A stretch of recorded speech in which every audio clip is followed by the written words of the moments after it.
Então, o livro é João, o capítulo é o 7, o versículo é o 37. Vamos ler esse texto. É um texto que fala sobre uma festa, tá? Então, nada mais adequado para essa noite do que falar de festa. Estamos numa festa. Assim diz a palavra de Deus em João, capítulo 7, versículo 37. No último dia, o dia grande, o grande dia da festa, levantou-se Jesus e exclamou: se alguém tem sede, venha a mim e beba. Quem crê em mim, como diz a Escritura, do seu interior fluirão rios de água viva. Isso disse com respeito ao Espírito que haviam de receber os que nele crescem. Pois o Espírito até aquele momento não fora dado, porque Jesus não havia sido ainda glorificado. Então, os que dentre o povo tinham ouvido estas palavras diziam: esse é verdadeiramente o profeta. Outros diziam: esse é o Cristo. Ele é o Cristo. Outros, porém, perguntavam: porventura o Cristo virá da Galileia? 42. Não diz a Escritura que o Cristo vem da descendência de Davi e da aldeia de Belém, de onde era Davi? 43. Assim houve uma dissensão entre o povo por causa dele. Alguns dentre eles queriam prendê-lo, mas ninguém lhe pôs as mãos. Esse é o texto.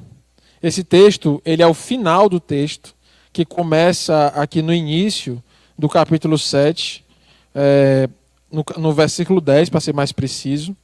E é um texto que fala sobre a festa dos tabernáculos.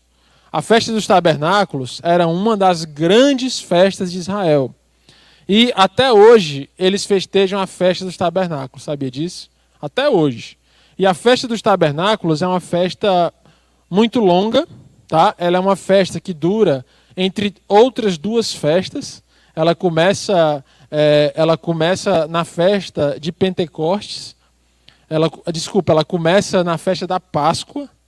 Aí ela dura 5 ou 6 semanas. E aí depois vem a festa de Pentecostes. E Jesus, durante essa festa, ele foi de maneira oculta. Ele foi sem aglomerações, sem chamar atenção. Se você for ler com cuidado depois em casa, o começo do capítulo 7, a Bíblia diz que os discípulos perguntaram a Jesus: Jesus, vamos para a festa? Aí Jesus disse: podem ir na frente, eu vou depois. E aí a Bíblia diz que Jesus não foi com seus discípulos, ele foi em sigilo, ele foi discretamente, em outras traduções. Ele foi discretamente. E a festa dos tabernáculos, ela tem um propósito. Qual é o propósito da festa dos tabernáculos? É agradecer a Deus pela provisão do deserto. Então eles fazem uma festa de várias semanas, né? Eu não sei se até hoje é assim ainda na duração. Eu sei que ela acontece. Mas o fato é que era uma festa que durava várias semanas, em que vinham os judeus de todos os povos, de todas as tribos, para Jerusalém. Só que não cabia. E a intenção era essa, era que não coubesse, porque eles, durante a festa, essas semanas da festa, eles dormiam em tendas. Eles dormiam em tendas. E as tendas não podiam ser totalmente cobertas. As cobertas das tendas deviam ser vazadas, para que eles pudessem olhar para o céu, ver as estrelas, lembrar-se primeiro das promessas de Abraão, dizendo que o povo é mais numeroso do que as estrelas do céu. Eles tinham que dormir olhando para as estrelas. E segundo lugar, a tenda não podia ter o teto fechado, porque eles tinham que se lembrar que quando eles dormiam no deserto à noite, havia uma coluna de fogo que os aquecia e uma grande nuvem que os protegia. Eu pensei que isso ia dar um glória a Deus, mas eu não ouvi. Então a festa dos tabernáculos, ela tinha várias cerimônias. Não sei se você já viu em algum filme, em algum documentário, mas o povo judeu ele é muito dado à cerimônia. Ele decora muitas coisas, ele tem muitas orações, muitas repetições, a roupa, o detalhe, ele é muito ligado à cerimônia. E na hora que Jesus se levanta para falar, ele foi em oculto para a festa, ele ficou desapercebido, mas na hora que Jesus levanta para falar, estava acontecendo a cerimônia das águas. Então ele separava uma semana dessa festa para agradecer só pela água. Porque lá no deserto, o que mais faltava era água. Então eles chegavam primeiro, depois que atravessaram o Mar Vermelho, eles chegaram no lugar das águas amargas. E aí houve um milagre. E aí eles tocaram as águas e as águas ficaram boas. Depois eles ficaram com tanta sede e Deus orientou a Moisés que tocasse a rocha para que viesse água. Então durante a caminhada de Israel entre o Egito e a Terra Prometida, houveram vários milagres relacionados à água. Então eles separavam essa semana só para agradecer pela água. E aí como era essa cerimônia? O rei Ezequias, muitos anos depois de Moisés, ele construiu um aqueduto. Ele fez uma grande obra de engenharia. Ele conseguiu, por baixo da terra, entre rochas, fazer pequenas cavernas de cerca de mais de 350 metros, com um declive no total de 1,5 metro de uma ponta a outra, para trazer água potável para dentro de Jerusalém, que não tinha. Então, antes do rei Ezequias, quando algum povo queria conquistar Jerusalém, era só interromper a fonte das águas. E aí o rei Ezequias conseguiu trazer água por baixo da terra e construir um tanque dessas águas. E esse tanque é o tanque de Siloé, o mesmo tanque que Jesus mandou o cego se lavar quando ele curou os olhos do cego com lama do cuspe. O mesmo tanque. E Jesus estava lá. E a cerimônia era o seguinte: por 6 dias, os sacerdotes iam lá no tanque de Siloé, pegavam as águas em cântaros e vinham e derramavam na escadaria do templo. E aquela água ia derramando, e eles iam cantando, o chofar tocava e eles cantavam chuva, chuva, chuva. E aquilo juntava gente. Era uma vez no dia que isso acontecia. Eles iam lá caminhando, cantando, tocando, pegava a água no tanque de Siloé e trazia para o templo e derramava nas escadas. Sendo que no 7º dia, a mesma coisa acontecia 7 vezes. 7 vezes. Jesus estava lá desde o primeiro dia. Desde o primeiro dia Jesus estava lá. Ele viu o movimento dos 6 dias, as pessoas se juntavam. E no 7º dia eram 7 vezes, então foram 13 vezes, Por 6 dias uma vez, cada dia, e no último dia 7. E aí, assim começa o texto. No grande dia da festa, ou seja, no último dia está escrito, ou no último dia e o grande dia da festa, na hora que o sacerdote estava buscando a água e estava derramando e eles gritando chuva, Jesus se levanta e exclama. Você está curioso para saber o que foi que ele disse? Você imagina Jesus, que tinha ido em secreto, guardou a sua palavra, guardou a sua intervenção para o momento oportuno, e ele não só falou, ele se levantou. Ele se destacou do meio dos outros. Algo estava incomodando a ele. Algo não estava legal. Algo não estava correto. E Jesus se levantou. E ele não só se levantou e falou. Ele se levantou e exclamou. Ele falou com voz forte. Ele falou com voz veemente. Ele corrigiu. E eu quero te dizer, Jesus fala. Jesus se levanta. Jesus exclama. Até hoje, Jesus morreu. E Jesus ressuscitou e até hoje ele se comunica com a sua igreja. Até hoje ele se manifesta no meio do seu povo. Nós precisamos ouvir a sua voz. E ele se levantou e exclamou. Eu vou ler aqui para não correr o risco de esquecer nenhuma palavra, porque foram poucas palavras e foram muito preciosas. Ele disse: se alguém tem sede, olhando para as águas que corriam, olhando para as águas que corriam, olhando para o sacerdote que tinha ido 13 vezes lá no tanque de Siloé. Vocês estão com sede? Se alguém tem sede, venha a mim e beba. Quem crê em mim, como diz a Escritura, do seu interior fluirão rios de água viva. Olhando para as águas. Ele disse isso. Que coisa. Aí eu quero te perguntar, com todo o carinho que eu tenho por você, com tudo que nós estamos vivendo, com todas as transformações que nós vivemos como sociedade nos últimos meses, mais de ano, quem quer que do seu interior flua um rio de águas vivas? Amém? Você quer que do seu interior brote algo além do que é material, do que é físico, do que é normal? Você deseja sentir algo que vai além do que o mundo pode oferecer, além do limite da ciência, além do limite das ideias filosóficas, da tentativa do homem de explicar as coisas. Creia, Jesus, ele tem algo mais, ele faz fluir dentro de nós algo que não nos pertence, mas algo que nós somos pertencidos a um novo reino, a nova realidade.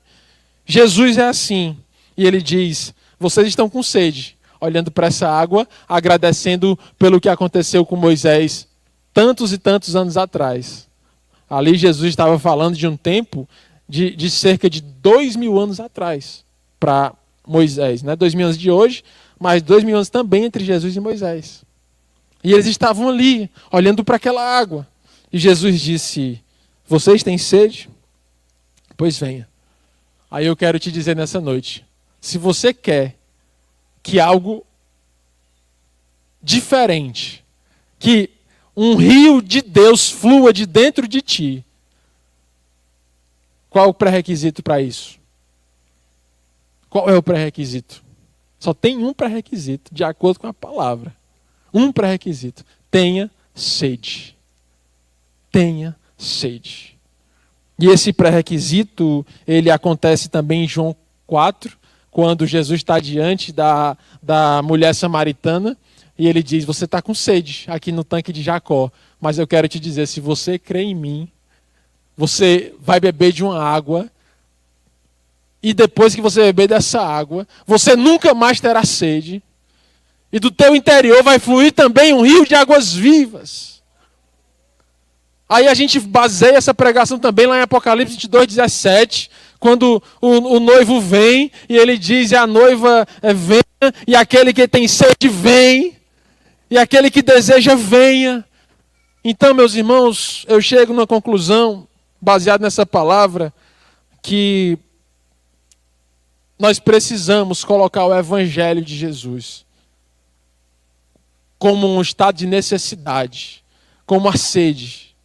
Eu percebo que muitas vezes o ser humano, ele encontra com Jesus, ele entende Jesus, ele até crê em Jesus, mas ele coloca Jesus na prateleira do se der certo. O Evangelho, não se der certo.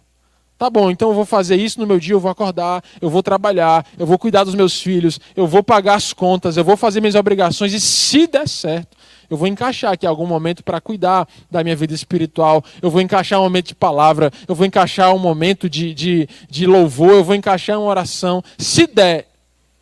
Imagina se a gente tratasse a água da mesma forma. Não, se der eu bebo água, se não der deixa para amanhã. O que seria de nós?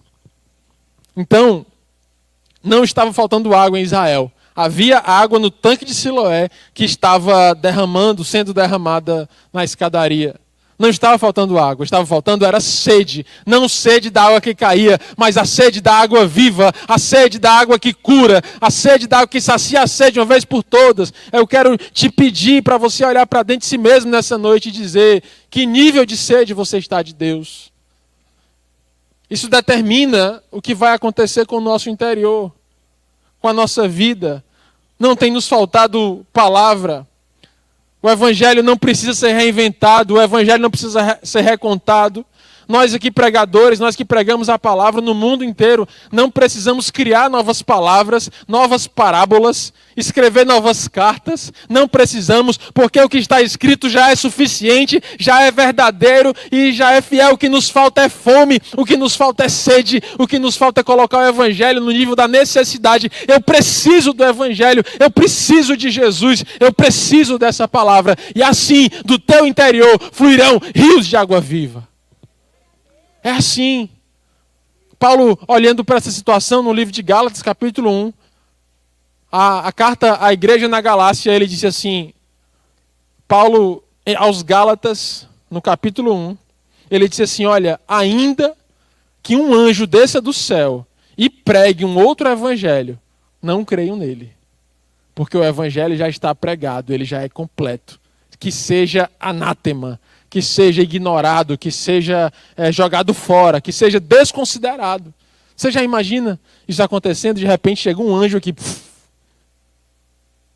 aí pega o microfone e começa a pregar outra coisa.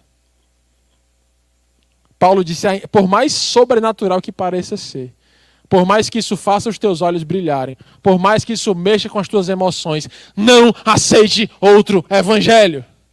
E sabe por que ele diz isso? Porque ele diz que no meio dos pregadores do evangelho já havia naquele tempo e há nos dias de hoje pessoas que pregam conforme as suas próprias vontades, conforme as suas próprias verdades, conforme o seu próprio conhecimento, o seu jeito de ser, mistura o evangelho com autoajuda, mistura o evangelho com palavras humanas, com correntes filosóficas e tenta colocar tudo num pacote só e dizer que tudo vem de Deus. Não é assim. O evangelho é puro, é perfeito, é real. A palavra do evangelho tem que ser pregada assim como ela é, porque ele transforma, é do jeito que ele é perfeito. Você entende isso? E quando Jesus diz, aquele que crê em mim, é aquele que crê na minha palavra. É aquele que crê na minha palavra. Nós não precisamos de mais pregações. Nós precisamos valorizar as pregações que nós já temos ouvido. Nós não precisamos de que se acrescentem mais cartas à Bíblia. Nós precisamos valorizar as cartas que nós já temos. Há grandes revoluções na igreja perseguida, de pessoas que têm apenas porções da palavra, em países onde o evangelho é proibido. E eles leem a mesma página, e eles trocam entre si outras páginas, e ficam ali com 5, 6 páginas da Bíblia, e eles crescem, e eles são perseverantes, eles são vigorosos, ainda que não entendam tudo que está na Bíblia. Porque aquilo que eles têm é suficiente para que eles sejam fiéis. E nós que temos tudo, se você colocar no YouTube Jesus, meu amigo, o que vai aparecer ali não é brincadeira. Talvez você tenha que viver uns 200 anos para conseguir assistir tudo que tem lá. E quando você terminar, já vai ter 5 vezes mais do que você não conseguiu ver. Porque tem muita pregação, tem muita palavra, tem muito louvor, muita ministração, tem muita gente pregando. Tem muita pregação lá. Nós não precisamos que hajam mais pregações, nós precisamos viver a palavra do evangelho verdadeiramente. Nós precisamos colocar Jesus para dentro. Nós não precisamos matar nossa sede olhando as cataratas do Iguaçu. Nós precisamos matar nossa sede bebendo do evangelho, colocando para dentro. Ou quando você está com sede, basta olhar. Basta olhar. Está com sede, você está com sede. Aí bota lá no Google imagens. Garrafão de 20 litros, água, pronto. Aí você olha, pronto, passou minha sede. É assim? Não. A sede só se mata bebendo. E Jesus diz, aquele que crê em mim, aquele que beber de mim, venha e beba. E do seu interior fluirão rios de águas vivas. É isso. O que Jesus está dizendo aqui, meus irmãos, dentre outras coisas, é que a gente precisa colocar o evangelho como parte da nossa necessidade, como algo necessário. A gente olha para o que está acontecendo no mundo à nossa volta e diz, eu preciso passar essa mensagem para os meus filhos, porque o que o mundo está tentando colocar na cabeça deles vai destruir a vida deles. Eu preciso do evangelho, eu necessito do evangelho. O que pode ser, se der certo, que ele fale francês, se der certo que ele fale muito bem inglês, se der certo que ele consiga tocar muito bem um instrumento musical, se der certo. Mas o que é essencial nas nossas vidas é que o evangelho de Jesus seja a verdade anunciada e a verdade vivida, e que do interior flua um rio de águas vivas. Um rio de águas vivas. Porque o mundo tem sede também. A questão não é a sede. A questão não é o avanço só, é para onde está avançando, é de que está tendo sede. Porque está aí, gente. O que é que o mundo tem sede? O que é que o mundo tem sede? O mundo tem sede de entretenimento. Sede. Você vê um apresentador de televisão, que eu não vou falar o nome aqui para a gente, que é o Faustão, que um showman, né? Com cada programa, milhões de reais. E um programa parece que é R$1 milhão por domingo. Coisa assim. Se ele estiver assistindo, um abraço, Faustão. Claro que ele não está assistindo, né? Mas marca o Faustão aí. Mas algumas horas ali no domingo, e de repente ele sai de uma emissora e outra emissora o contrata. E aquilo move milhões, e o mercado patrocinadores vão de um lado para o outro, e a Fórmula 1 da mesma forma saiu de emissora para outra, e os patrocinadores migrando, e de repente o Big Brother vem, e milhões de pessoas ali assistindo, consumindo, e as pessoas consomem tanto, que agora já tem um documentário sobre a campeã do Big Brother, que vai estrear, e todo mundo quer saber os detalhes da vida dela, porque o mundo tem sede de entretenimento, e quanto mais sede tiver, mais água de entretenimento vai ser derramada. Mais. E pode esperar que quanto mais for buscado, quantos mais likes, quanto mais visualizações, mais vai ter. Mas eu quero te dizer, isso pode até ser legal, mas nunca vai ser mais do que legal. Não vai encher a barriga, não vai matar a sede de uma vez por todas, não vai trazer milagre, não vai trazer conteúdo, não vai trazer transformação, não vai dar vida eterna, vai no máximo fazer de uma risada, uma noite interessante com a família, mas nada mais do que isso. O mundo tem sede de sangue, o mundo tem sede de sangue, o mundo tem sede de violência. A turma da bala aí, tem apresentador de programa de bala que virou deputado e politicamente forte e patrocinado e apresentador de programa e que cresce e que dá audiência porque o mundo tem sede. Faça uma boa ação aí no meio da rua, Nivaldo. Faz uma boa ação no meio da rua, lá perto da tua casa. Tu acha que vai juntar gente? Tá lá uma pessoa lá no chão, aí tu chega e dá dá uma ajuda lá, dá uma comida. Mas cai uma moto lá. Deixa, só caiu alguém se cortar. Meu amigo junta a gente. Eu estava estagiando no SAMU e a gente recebeu uma ligação, uma ocorrência lá. Não me leve a mal não, tá, irmãzinha? Lá perto da Messejana, uma ocorrência. Na BR ali, perto do Barroso. E aí, a gente estava no posto. Rapaz, eu nunca andei tão rápido na minha vida. Sabe que você subir um anel daquele da BR na contramão? Na contramão. O motorista fez isso. Ele botou logo um rock para tocar. Subiu na contramão. Chegou muito rápido. Quando a gente chegou lá, a imprensa já estava. Ela chegou antes da gente. Chegou antes da polícia, antes do SAMU, antes de tudo. Por quê? Porque ele é curioso? Não. É porque aquilo dá audiência, é porque o mundo tem sede de sangue. O mundo tem sede de sangue. O mundo tem sede do que alegra o coração dele, do que alimenta as suas paixões. Mas eu quero te dizer, aqueles que do seu interior fluirão rios de água viva, é aqueles que corrigem a sua sede, é aqueles que antes tinham sede daquilo que nem era errado, mas que também não era o melhor, não era o certo, e corrigiram a sua rota, e disseram um dia, eu preciso ter sede de Deus, eu vou alimentar minha sede de Deus, eu quero desejar a palavra, eu vou colocar o evangelho como centro da minha vida, como lugar de necessidade da minha vida, e do teu interior fluirá um rio de águas vivas. Você quer que na tua casa flua um rio de águas vivas? Você quer que os teus filhos cresçam nesse ambiente? Pois coloque o evangelho como lugar de necessidade. Coloque o evangelho como a verdade, porque a sede não saciada, ela gera desidratação.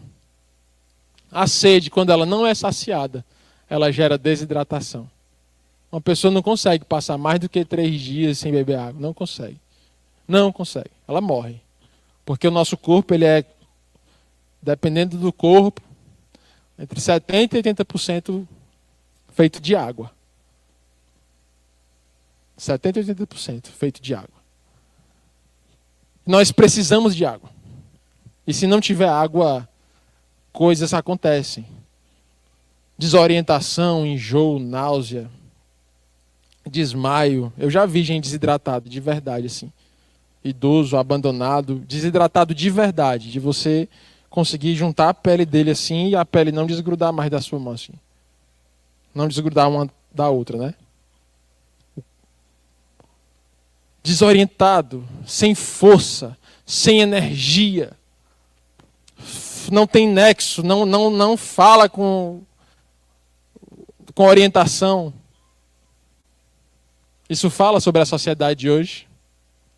Sem direção, fraca espiritualmente, acredita em tudo que se diz, qualquer corrente ideológica faz a cabeça, sem força espiritual. Foi olhando para isso que Jesus se levantou e exclamou. Ele olhava para um Israel religiosa.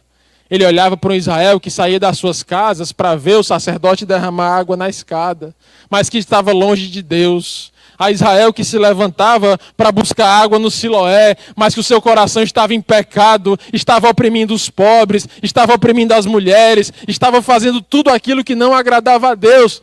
Estava em pecado, estava fazendo coisas terríveis, e quando era o dia da festa, se embelezavam, se perfumavam, e iam ver o sacerdote derramando água na escada, e ele disse: vocês têm sede, pois venham beber de mim, porque eu sou a água da vida.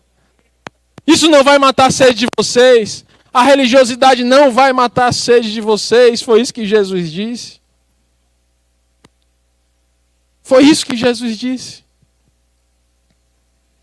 Ele olhou para aquela situação de Israel e entendeu que eles não estavam vendo aquelas águas e bebendo aquelas águas de Deus.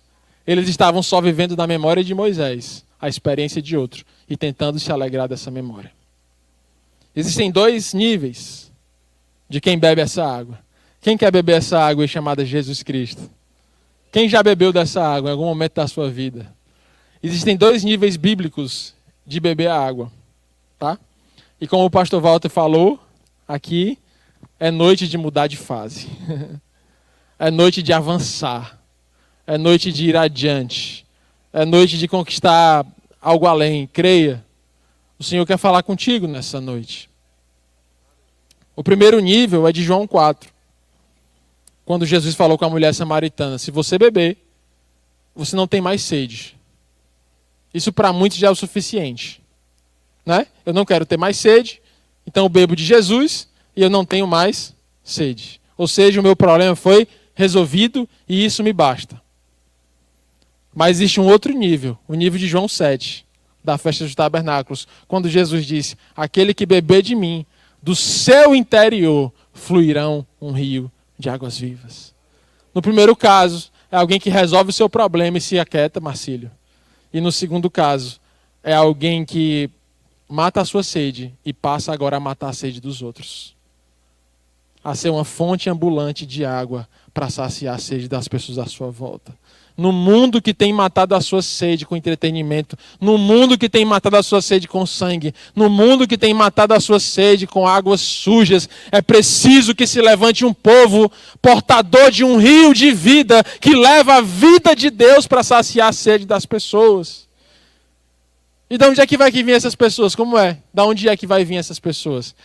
Eu vou só perguntar a você, você concorda comigo que o mundo precisa de Deus? Que o mundo precisa de Jesus Cristo? Você concorda comigo que a sociedade ela está caminhando para o nada? Ou está andando em círculos, nos mesmos problemas geracionais, em crises? Você concorda comigo? Observando a história, você concorda comigo? Notícias bizarras. Eu vi essa semana, Jimmy, uma matéria de um grupo de jovens, isso está se expandindo, que resolveram, depois de 20, 18, 22 anos de idade, voltar a ser bebê. Usam chupeta e fralda. No shopping. Você viu isso aí? Eu vi, cara, eu fiquei assustado com aquilo. Não vá ver isso. Porque depois tem um link que mostrou homens que trabalham de fralda. Tem um nomezinho dessa turma aí. É uma moda. Que não quer ir no banheiro, não sei o que, e passa de fralda. Littles. Olha aí, tá vendo? Não vá ver isso. Você começa a aprender essas coisas. São convulsões da sociedade. Convulsões da sociedade. Uma sociedade que mata a sua sede com bebida. Agora na pandemia, do Covid, o número de bebidas alcoólicas vendidas online aumentou 7 vezes. 7 vezes. O número de farmácias aumentou muitas vezes. Sabe por quê? Por causa dos remédios mais vendidos. Sabe qual é o remédio mais vendido? Sabe qual é? Os remédios para ansiedade e para depressão. Os grandes campeões Os benzodiazepínicos grandes causam dependência. Causam dependência. Essa semana eu participei de uma capacitação. A Magda deve ter visto também. A Magda também trabalha na saúde da prefeitura. Deve ter visto uma capacitação para tirar os benzodiazepínicos dos idosos. Tire, porque ele causa dependência, ele causa queda. Para quem não sabe do que eu estou falando, você vai saber agora. Rivotril, diazepam, alprazolam, bromazepam, essa turma aí. Vamos tirar. E tem várias sociedades de psiquiatria no mundo todo. Tira. Aí, 2 dias depois do curso, chegou uma idosa no consultório. Ei, faz uma receitinha do meu diazepam. Aí eu comecei, senhora, não é assim. Vamos desmamar. Eu estava com o curso todo na cabeça, né? Vamos trocar por outro. Eu lhe dou outro. A senhora vai se dar bem. Aí ela aceitou. Aí quando foi saindo, você sabia que aqui na feira vende? Na feira aqui, na rua da feira ali que vai para Tembege, ali vende. Na rua da feira. Vende. Ela sabe até o preço e ela falou que até ia lá comprar, porque eu não passei. Uma sociedade que tem sede de se dopar, que tem sede de resolver os problemas emocionais, terceirizando as coisas. Para essa sociedade de homens que são meninos, de pais de família viciados em videogame, de pais de família viciados em pornografia, de mães de família que são mimadas como meninas, de homens jovens que andam de fralda e de chupeta, é preciso que se levante uma sociedade cheia do Espírito Santo que mate a sede do Evangelho. E de onde é que vai vir esse povo? É das faculdades? É dos movimentos sociais? É de partidos políticos? É não. A sede será saciada por meio do Evangelho verdadeiro de Jesus Cristo. O Evangelho que chegou na vida do endemoniado gadareno e disse, seja livre, seja livre. Um homem que vivia nu, com correntes penduradas, endemoniado, um homem terrível, medonho, em cemitério, encontrou-se com Jesus. Tão medonho quanto situações difíceis de hoje. E ele encontra-se com Jesus e Jesus diz, seja livre. E ele é livre. Porque o Evangelho é livre. O que precisa é que se levante pessoas que ensinam espiritualmente o que acontece. E levem a libertação em nome de Jesus. Isso é a água que o mundo tem sede. Eu sei que muitos de nós já chegou no nível 1. Qual é o nível 1? Já bebi. Estou saciado. Lá em casa é uma bênção. Estou bem demais com Jesus. E parou aí. Mas o nível 2, que eu gostaria de te chamar para avançar. Primeiro, se você ainda não bebeu dessa água, você está convidado a convidar Jesus para dentro. Isso não tem a ver com religião, não tem a ver com cerimonial. Isso tem a ver com uma decisão do teu coração. A beber dessa água e não ter mais sede. E a segunda coisa é se tornar um saciador de sedes. Alguém que é inquieto pelo Evangelho. Alguém que avança. Alguém que avança. Alguém que obedece. Alguém que não está mais ali pela sua própria necessidade. Alguém que na sua oração não só se fala de meu filho, meu marido, minha mulher, meus filhos. Mas alguém que ora por outros. Alguém que dedica o seu tempo a outros. Não é mais alguém que vive para ser servido, é porque meu filho está assim hoje, porque o ministério infantil da minha igreja, é porque o professor da escola do meu filho, é porque eu não sei o quê, do não sei o quê, terceirizando responsabilidades. Não quer mais ser assim, mas agora vai ser o servo, vai ser alguém que vai agir ativamente para resolver os problemas, tomando a responsabilidade, agindo para resolver as questões. Você entende a diferença? Alguém que diz assim, não acontece esse problema na minha vida por causa do outro, do terceiro, por causa da minha igreja, por causa do meu pastor, por causa do meu time de futebol, por causa da minha criação, por causa do meu pai e da minha mãe. É muito fácil, só terceirizar. Mas aquele que sacia sedes é aquele que pega a sua bagagem, os seus problemas, as suas crises e as resolve em Cristo. E ele não é só não faz mais só pedidos de oração. Ele é a resposta de oração de alguém. Você já orou assim? Senhor, me faz a resposta da oração de alguém. Com certeza tem alguém agora orando por alguma coisa que eu posso fazer. Mas eu tenho certeza disso. Eu tenho certeza que em algum lugar tem alguém orando por alguma coisa que eu posso fazer. Só que eu não sei. Por quê? Porque eu não pergunto. Porque eu só oro para pedir para mim. Porque eu só falo de mim. Porque eu só quero eu. E no máximo a minha mulher e minha menina.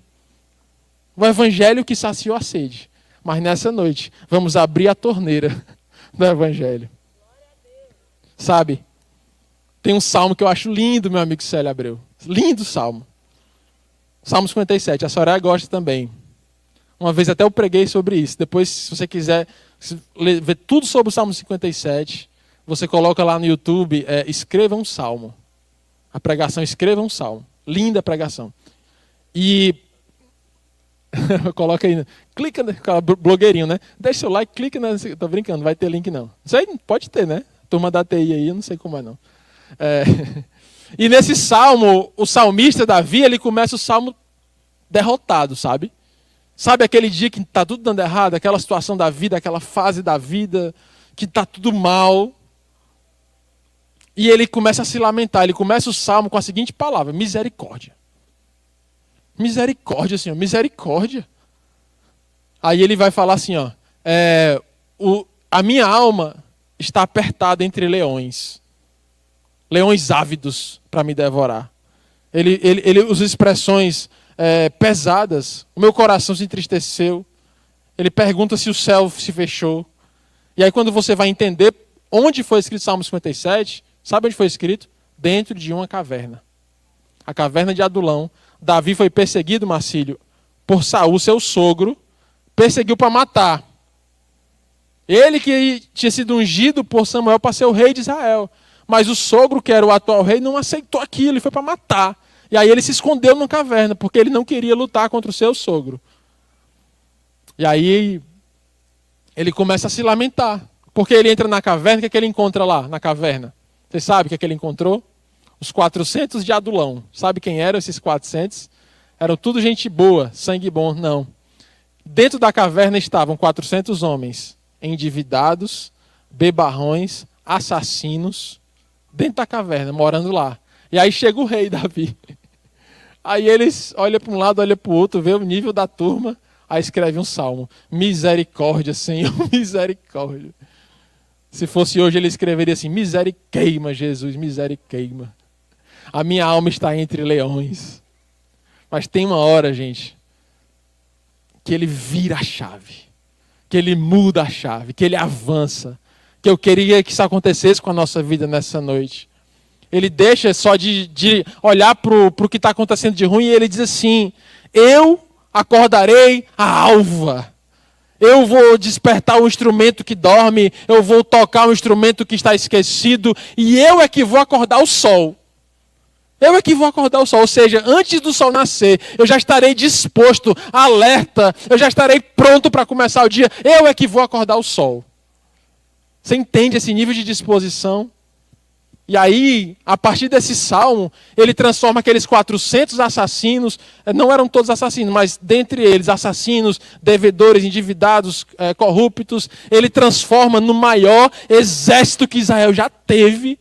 Se você olhar, o território de Israel, antes do Salmo 57, depois do Salmo 57, o território de Israel antes de Davi, depois de Davi, você vai ver a grande expansão que Davi conseguiu naquele tempo. Porque naqueles 400, pela iniciativa de Davi, pela misericórdia de Deus, nasceu ali um poderoso exército. Eu quero te dizer, a vida tem jeito sim. A vida tem jeito sim. Não há impossível para o nosso Deus. Não há enfermidade que dure para sempre. Não há situação difícil que dure para sempre. Ainda que haja uma caverna com 400 endividados, assassinos. Se o Senhor te colocar numa situação difícil, seja lá uma bênção. Acorde o sol. Se levante. Seja cheio de Deus. Beba da água. Sacie sedes. E o Senhor te levará a grandes obras. Tem jeito. É só uma questão de fonte. Da fonte certa. De buscar água no lugar certo. Se a gente buscar água no lugar errado, adoece. Adoece. Eu vi um menino que resolveu fazer um acampamento com seus amiguinhos. Aí o acampamento, saíram de casa, passar o sábado fora, sabe? Sem levar água, era uma aventura, não podia levar nada. No outro dia estava tudo com febre. Cheio de verme, beberam água parada. Adoeceu. Jeremias olhou para Israel e disse: até quando vocês vão buscar águas em cisternas rotas, se eu sou o manancial de águas vivas? Para terminar a pregação, a Bíblia diz que quando Jesus se levantou e exclamou, o que foi que aconteceu com o povo? Você lembra do texto? Jesus se levantou e exclamou, quem tiver sede, venha e beba, e do seu interior fluirá um rio de águas vivas. Se você estivesse lá, o que era que aquilo causaria em ti? Sabe o que foi que causou? Dissensão. Uns diziam assim, é o profeta. É de Deus. Eu não preciso mais ficar olhando para esse sacerdote derramando essa água. Eu vou beber dessa água viva aqui que ele está falando. E outros disseram assim, ó, da Galileia. Se tivesse um cearense lá, ele dizia assim, ó, é o quê?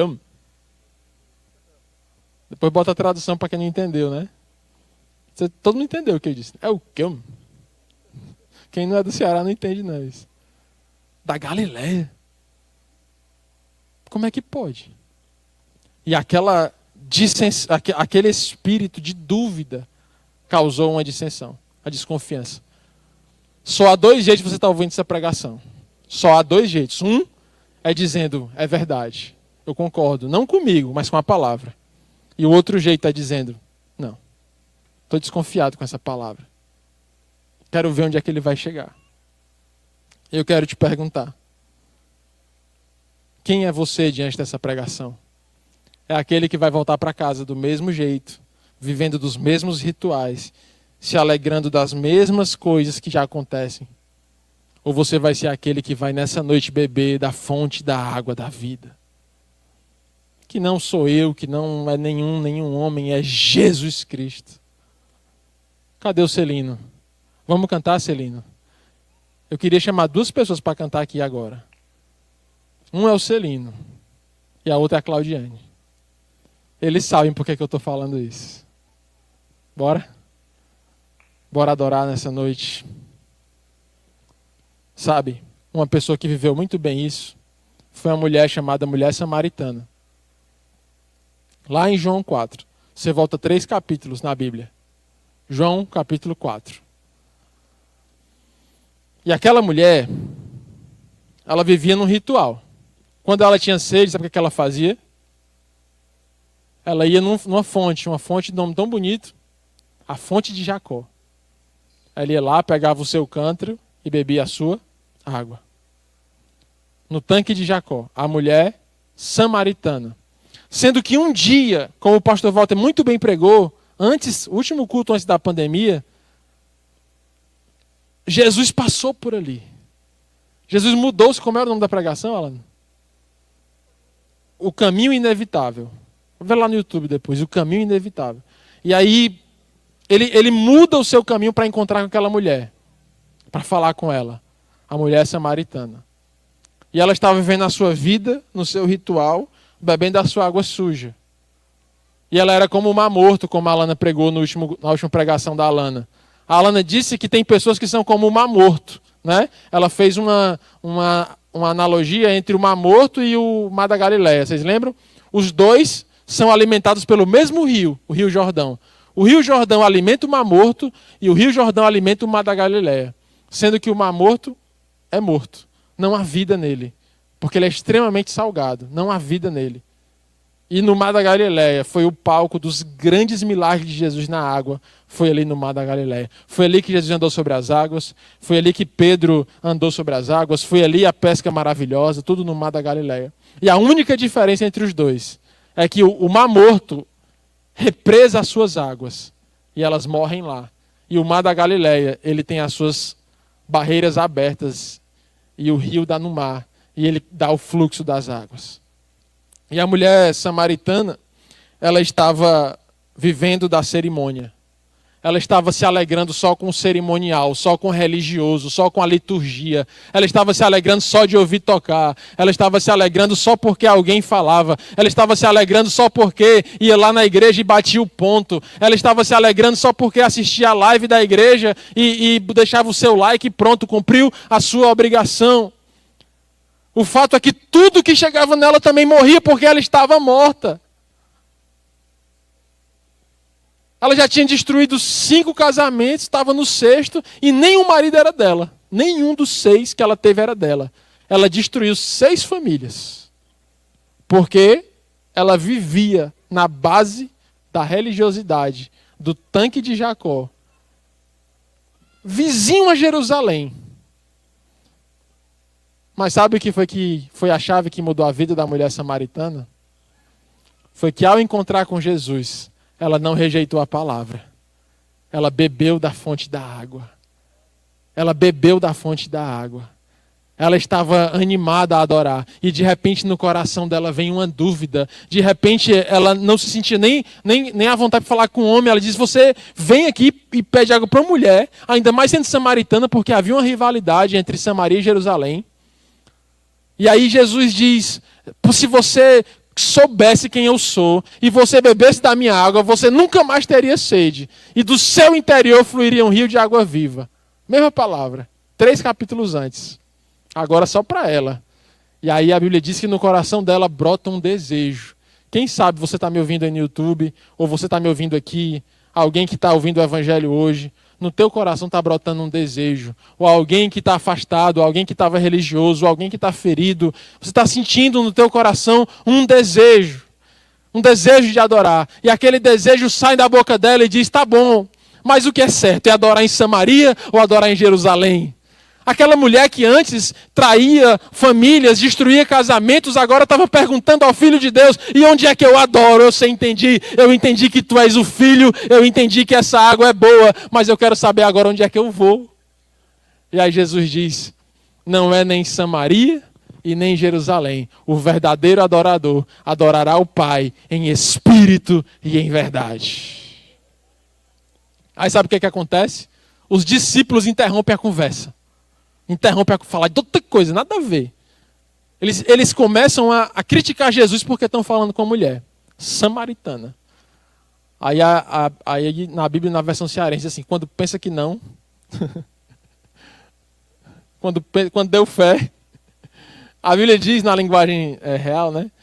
De repente, aquela mulher sai e volta para Samaria. A Bíblia diz assim, ela foi para lá para quê? Para que ela foi lá?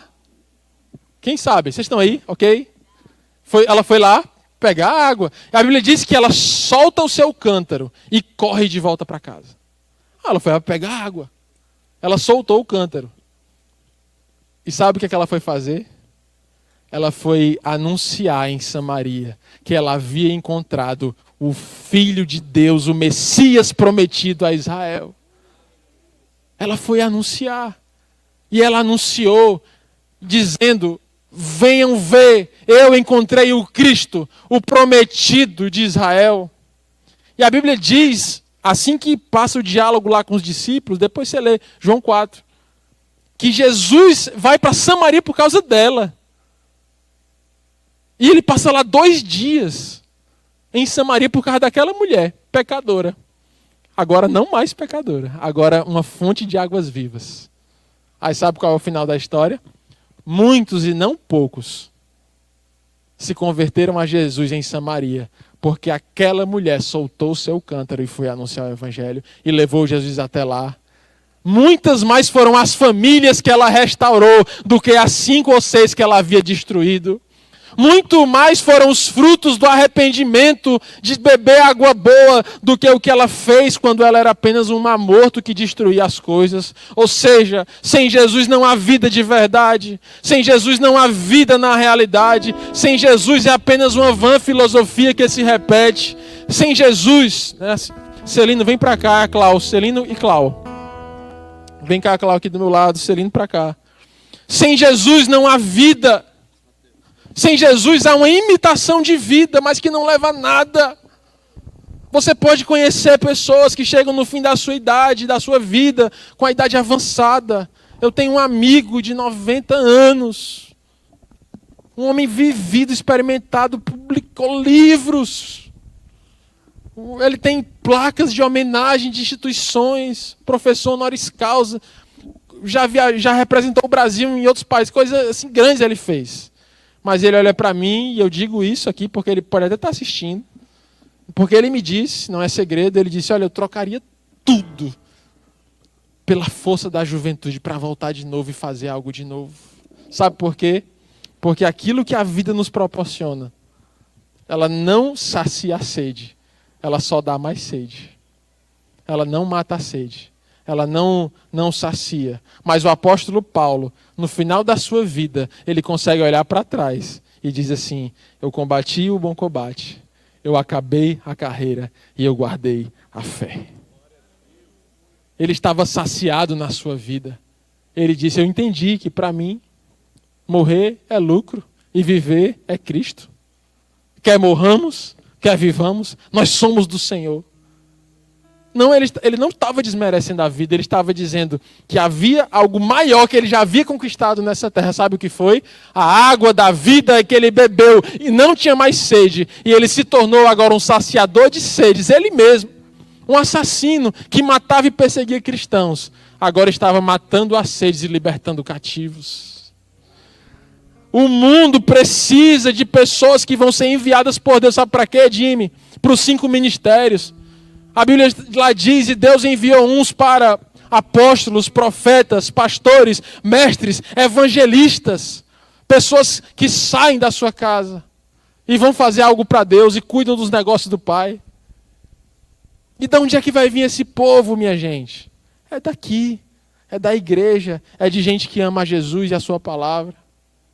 Você quer fazer parte desse time? Você quer chegar no final da sua vida e não se arrepender do que você fez? De verdade, sem ser aquele discurso arrogante, dizendo, não me arrependo de nada. Né? Ah, vai, bichão bonitão. Nunca se arrependeu, nunca fez nada errado, né? Não estou falando disso, estou falando de se saciar nessa vida. De entender que Cristo tem o que é melhor. Sabe? O rio de Ezequiel, ele nascia no trono. Você já viu isso? O rio de Ezequiel 47. Cadê o Celino? Está aqui. Cláudio está aqui. Bora, água viva, cobre-me. Vamos cantar.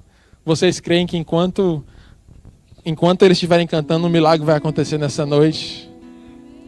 Vocês nem sabem o que está por trás do sorriso. Vocês não sabem. Mas o Senhor sabe. Enquanto a gente adora no dia da dificuldade, um milagre acontece. O rio nascia no trono, mas ele abençoava a cidade. O rio nasceu lá no trono, Alana, mas ele não ficou no trono. Ele corria em direção ao mar. E no ciclo da água, a água do mar evapora e volta para a montanha e volta para o rio. Sabe qual é o nosso problema?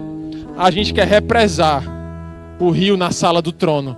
E dizer, lá na igreja eu vou orar. Lá na igreja eu vou ser uma bênção. Lá na igreja eu vou ministrar. Lá na igreja eu vou fazer isso e vou fazer aquilo.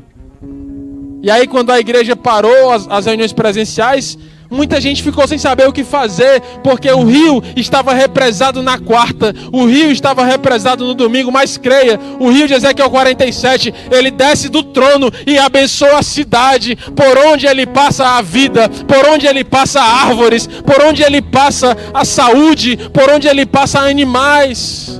O Senhor não te chamou para ser uma bênção no altar somente. O Senhor te chama para ser uma bênção na cidade. O Senhor te chama para beber a água, ser saciado e saciar sedes na cidade. Na cidade. Vamos começar bem devagarzinho. Quem tem sede, venha e beba. Venha e beba. Ore, canta lá, blas. Vem com tua glória. Se você está com sede de Deus nessa noite, canta essa canção. Vem com tua Aleluia. glória. Aleluia. Vem com tua glória. Quem tem sede, venha e beba. Quem quer beber mais de Deus nessa noite? Vem com tua glória. Vai, Celino. Vai, Celino. Vai, Celino. Com tua Dá lugar, Celino.